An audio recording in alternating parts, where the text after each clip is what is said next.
ప్రభాస్ యొక్క చరిష్మా ఏంటి, ప్రభాస్ యొక్క రేంజ్ ఏంటి ఆఫ్టర్ బాహుబలి అనేది కల్కి సినిమా ప్రూవ్ చేసిందని చెప్పుకోవాలి.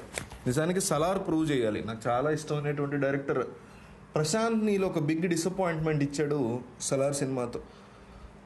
సోగా ఆ సినిమా ఆడింది. చాలా చోట్ల చాలా ఎక్కువ ప్రైసెస్కి అమ్మేశారు ఆ సినిమాని.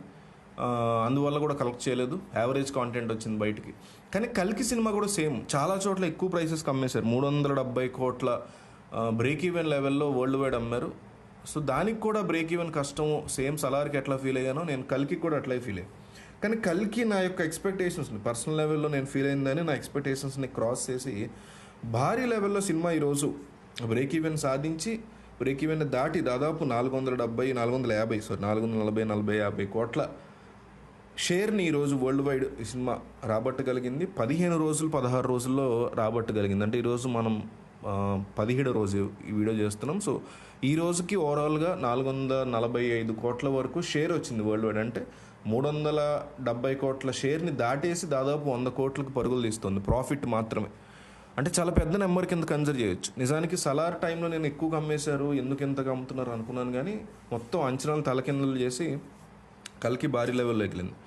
సినిమా చూసినప్పుడు కల్కి నేను సలార్ ఫీల్ అయినట్టే ఫీల్ అయ్యా. సరిపడలేదు కాంటెంట్ దీంట్లో. ఇన్ఫ్యాక్ట్ సలారే కాస్త బెటర్ అనిపించింది నాకు. ఇప్పటికీ నాకు అదే ఫీలింగ్ కల్కి గురించి. బట్ జనాలకి విపరీతంగా నచ్చింది. అల్టిమేట్గా జనాలకి నచ్చడం అనేది మెయిన్ ఏ సినిమా అయినా.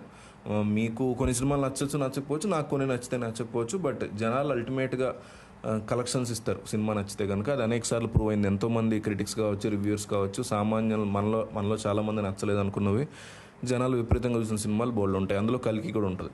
సో కల్కి సినిమాకి ఈ భారతం అనేటువంటి బ్యాక్గ్రౌండ్ ఏదైతే తీసుకున్నారో అందులో కర్ణుడిగా కృష్ణుడు, అర్జునుడు, అశ్వత్థాముడు ఈ మెయిన్ క్యారెక్టర్స్ అనేవి కురుక్షేత్ర యుద్ధంలో ఏ రకంగా అక్కడ కట్ అయ్యి మళ్ళీ ఫ్యూచర్లో ఎట్లా ఎమర్జ్ అవుతాయి అనే దాన్ని చూపించినటువంటి విధానం, నాగశ్విని చూపించిన విధానానికి అద్భుతంగా కనెక్ట్ అయ్యారు. ఎస్పెషల్లీ హిందీ వాళ్ళు ఈ లెవెల్లో కనెక్ట్ అవుతారని ఎవరు ఎక్స్పెక్ట్ చేయాలి.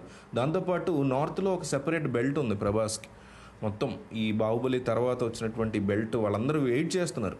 మీకు ఇటు చండీగఢ్ కానివ్వండి, లేకపోతే మహారాష్ట్ర, మొత్తం అటు మధ్యప్రదేశ్, ఒరిస్సా కావచ్చు, బీహార్ సైడ్, ఇట్లా ఒక కంప్లీట్ నార్త్ ఇండియాలో ఒక డొమెస్టిక్ బెల్ట్ అని పిలుస్తాను నేను దాన్ని. అంటే ఫర్ ఎగ్జాంపుల్ ఆంధ్ర తెలంగాణలో అక్కడ ఉండేటువంటి ప్లేస్ని పోల్చాలంటే మనకి కైకలూరు కానీ, రాజమండ్రి కానీ, ఏలూరు కానీ, విజయవాడ, కరీంనగర్, మహబూబ్ నగర్, వరంగల్ ఇట్లాంటి సిటీస్ ఉంటాయి కదా నార్త్ సైడ్. అట్లాంటివి కొన్ని వందల సిటీస్ ఉన్నాయి. ఆ సిటీస్ మొత్తం కూడా బాహుబలి తర్వాత విపరీతంగా కనెక్ట్ అయ్యారు. నిజానికి సాహో కూడా పోస్ట్ బాహుబలి ప్రభాస్కి భయంకరమైన ఫ్యాన్ బేస్ బిల్డ్ అయింది బాహుబలి 2తో. అక్కడ నుంచి సాహో కూడా హిట్ అయింది హిందీలో. హిందీ వెర్షన్ నార్త్ బెల్ట్ వరకు సాహో హిట్ అయింది. యాక్చువల్లీ హిట్ సినిమా కమర్షియల్గా ఎవరికి తెలియదు, అంటే మార్జినల్గా హిట్ అయింది. తెలుగులో పెద్దగా రాక డబ్బులు ఫ్లాప్ అయింది. కానీ సాహో అనేది పోస్ట్ బాహుబలి నార్త్ ఇండియన్ ఫ్యాన్స్ని బాగా ఊపేసింది. బట్ రాధేశ్యామ్ లవ్ స్టోరీ అవ్వటం చాలా పేలవంగా తీయడం డిసప్పాయింట్ చేసింది. క్లాస్ ఆడియన్స్ కూడా ఎక్కలా, మాస్ ఆడియన్స్కి అసలు ఎక్కే సబ్జెక్టే కాదు అది. తర్వాత వచ్చిన ఆదిపురుషిక ఎవరికీ నచ్చలేదు. ఆ తర్వాత వచ్చిన సలార్ కేజీఎఫ్ డైరెక్టర్ అవడంతో ఇక బీభత్సం అవుతుంది నార్త్ బెల్ట్ అనుకున్నాం. కానీ పూర్ కంటెంట్ వల్ల అది అవ్వాల.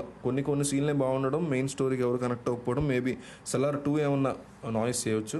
ఇలాంటి పరిస్థితుల్లో వచ్చినటువంటి కల్కి ఇటు మాస్ లేదు, అటు క్లాస్ లేదు, మల్టీప్లెక్స్ లేదు, నార్త్ బెల్ట్ లేదు, మొత్తం అందరికీ దున్ని అవతల పడేసిందని చెప్పుకోవచ్చు.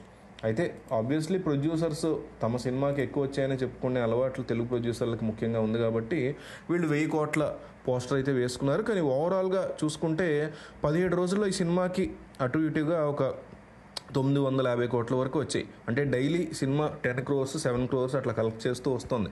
అంటే డే 1 భారీగా కలెక్ట్ చేస్తారు కదా, అక్కడి నుంచి తగ్గుతూ చాలా స్లోగా ఈ పాటికి చేరిపోవాల్సి ఉంది. నిజానికి ఈ పాటికి 1000 crore క్లబ్లో చేరాల్సినటువంటి పరిస్థితే ఈ సినిమాది రన్ విషయంలో. కానీ నార్త్ ఇండియాలో వచ్చినటువంటి వరదలు కానీ, తుఫాన్లు కానీ వీటి వల్ల కాస్త జోరు తగ్గి మనకి ఆ 1000 కోట్లు రావడానికి స్లో అవుతుంది.